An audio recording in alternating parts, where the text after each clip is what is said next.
నా పేరు అమ్మటి దినేష్ రెడ్డి. నాది పొదిలి. నేను ఇసుక రవాణా చేస్తూ ఉంటాను. నెల్లూరు జిల్లా నుంచి మన పొదిలి పట్టణంలోకి ఎవరైనా గృహ నిర్మాణదారులు ఉన్నారగా వాళ్ళ ఆధార్ కార్డు మీద ఆన్లైన్లో డీడీ బుక్ చేసి వాళ్ళకి కావాల్సినంత ఇసుక సరఫరా చేస్తూ ఉంటాను. నేను గత 29వ తారీఖు ఉదయం 10 గంటల సమయంలో ప్రకాష్ రాజా అనే వ్యక్తికి ఇసుక అన్లోడ్ చేయడానికి నా లారీ వచ్చింది.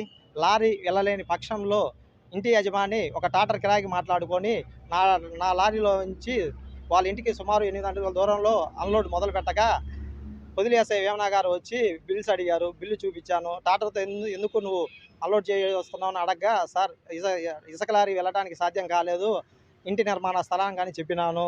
అయితే నాకు ఒకసారి ఈ ఇంటి నిర్మిస్తున్న స్థలం చూపిమని అడిగాడు. తన సిబ్బందితో వచ్చి ఇంటి నిర్మాణంలో ఉన్న ఇంటిని పరిశీలించాడు. ఆ తర్వాత లారీని కాటా తీసుకున్నామని చెప్పినాడు. కాటా చెక్ చేయించి పోలీస్ స్టేషన్లో పెట్టాడు. సార్ నా లారీకి అన్ని బిల్స్ ఉన్నాయి అని చెప్పినా వినకుండా 4 రోజుల నుంచి నా స్టేషన్లో నా లారీని ఉంచాడు.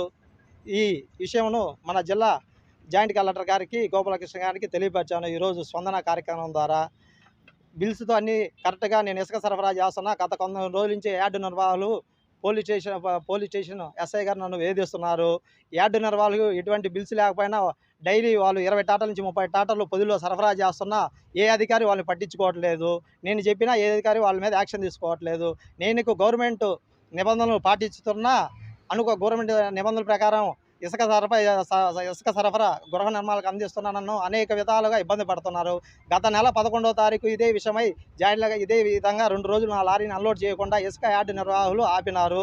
ఆ రోజు కూడా జేసీ గారిని కలవడం జరిగింది. ఆయన ఆదేశాల మేరకు మైనింగ్ టెక్నికల్ అసిస్టెంట్ బాలరాజు గారు వచ్చి ఇదే విధంగా కొనసాగించిన నా ఇసుక సరఫరా మాత్రం ప్రజలకు అందిస్తూ ఉంటాయి. అనేక ఇబ్బందులు ఎదుర్కొన్నా సీఎం గారి మీద నాకు ఎంతో నమ్మకం ఉంది. ఎందుకంటే ఇసుక పాలసీ అమలైన కొత్తలో మన మీడియా మిత్రులు చెప్పారు, ఇసుక లారీ యజమానిని ఏ అధికారైనా ఇబ్బంది పెడితే మీ మీడియా మిత్రులు నాకు తెలియపరిస్తే ఆ అధికారి పైన 24 గంటల యాక్షన్ తీసుకుంటాను. సీఎం గారి మీద నమ్మకంతోనే, ఆయన మీద విశ్వాసంతోనే ఎన్ని ఇబ్బందులైనా నేను ఇసుక సరఫరా చేస్తున్నాను. ఏదో ఒక రోజు ఈ జరిగే సంఘటనలు మొత్తం సీఎం గారికి మీ మీడియా ద్వారా తెలుస్తాయని నేను మనసారా కోరుకుంటున్నాను. కొడుకున్న వాళ్ళు ఎంత పోషించారు చెప్పండి. మేము 50 లక్షలు పెట్టి లారీ కొని నెలకొచ్చిన 1 లక్ష రూపాయలు కంతు కట్టాలా? 4 లక్షలు పెట్టి చూపించారు జేసీ గారికి కూడా. ఇది సార్ మా బాధ. ఎందుకు ఏదైనా మమ్మల్ని ఏదిస్తున్నారు? కానీ వాళ్ళ కంటికి కనీసం 1 రూపాయలు సరిగ్గా ఒక బిల్లు ఏమన్నా 1 రూపాయలు సరిగ్గా ఒక బిల్లు ఒక చూపించండి. అక్కడ ఉన్న 1 రూపాయలు సరిగ్గా మాకు తెలిసి కదా సార్ రోజు యాడ్ మీద ఒక బిల్లు అయినా జనరేట్ అయిందా? అది లేదు. నేను అనేది ఒకటి సార్, ఇతర వేలు కాదు కదా.